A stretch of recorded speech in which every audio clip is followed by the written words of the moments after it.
takes a long time. You know, it's a fast world. To build into that learning curve, for me, 980, it takes a lot of time, and I just never had that time.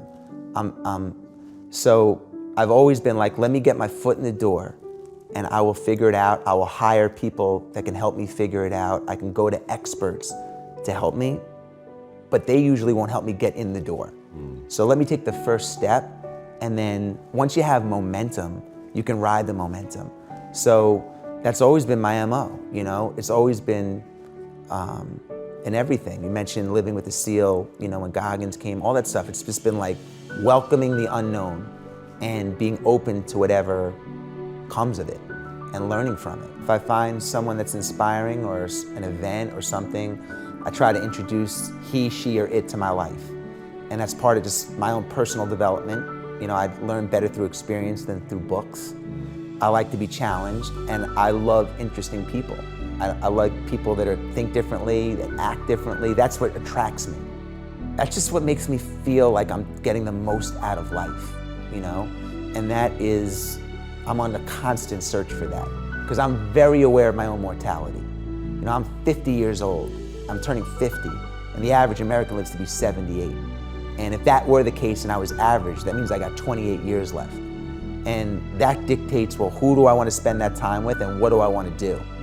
And that's a driving, you know, it's like on repeat in my head. So to answer your question, you know, that's sort of what makes me tick.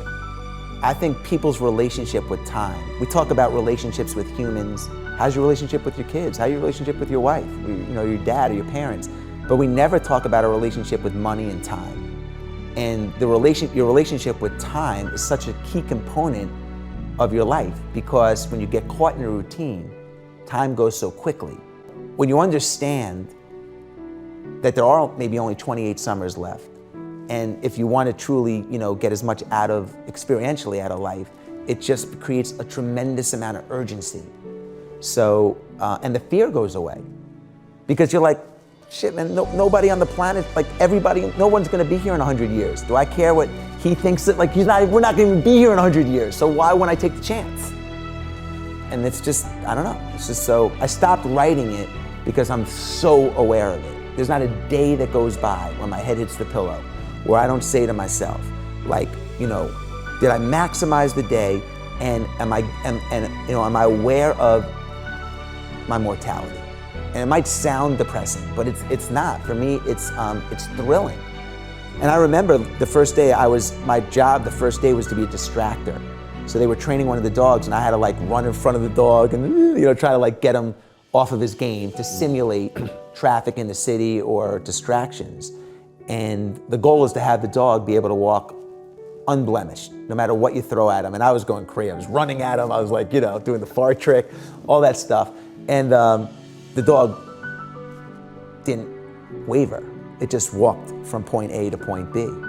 And one of the monks that was training the dog said to me, it's no different than life. You know, it was like giving me all this like, you know, wax on, wax off shit.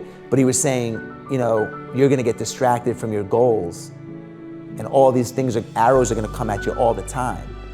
But the same way this dog goes from point A to point B, even if there's a pork chop there, whatever your goal is, you have to get there. Even though people are gonna say you can't do it, even though people are gonna throw different opportunities, you know, I'm sure your friends went out 1,000,000 times to happy hour when you had to stay late when you were starting your business. I mean, I was in the same situation. Those are the distractions that come at you. But to get to your goal, you can't go to happy hour every night. You have to return emails, and you have to check the manufacturer, and you have to check the inventory, and you have to make sales calls. So I was getting these lessons, but being around the best at what they do, it was just impossible to not have an appreciation and respect. Well, I think like everybody, I feel overwhelmed a lot still, even though I'm older now and I've had some success and failure, but I still have a lot of arrows that come at me all the time. Requests for my time, challenges at work, challenges raising kids. Being in a marriage, you know, is not easy. I mean, we have a great marriage, but it's not easy, it's work. Sure. And it's overwhelming. So for me, I think part of it is always having something big on my calendar that I can look forward to. Every other month, I I try to put something on my calendar for a weekend that I can really look forward to, so it helps me get through the tough times.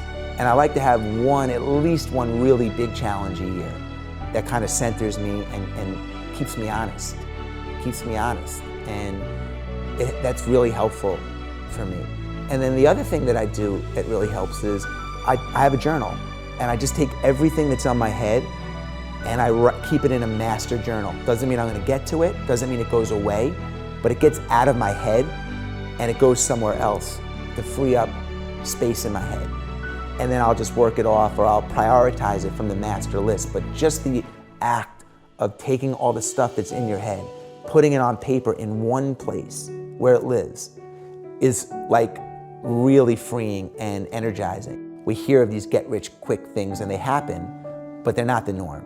It takes time. So if you're not doing something over that time, and all of a sudden you lost your 20s and your 30s, you never get them back. So I think the first step is to attach yourself. The passion has to be to something, that you like. I think if you're an entrepreneur, you have to understand the passion is around the process as well as the product and what you're doing. People often neglect the process, but you can't shortcut it. And if that's what you're signed up for, you have to respect it.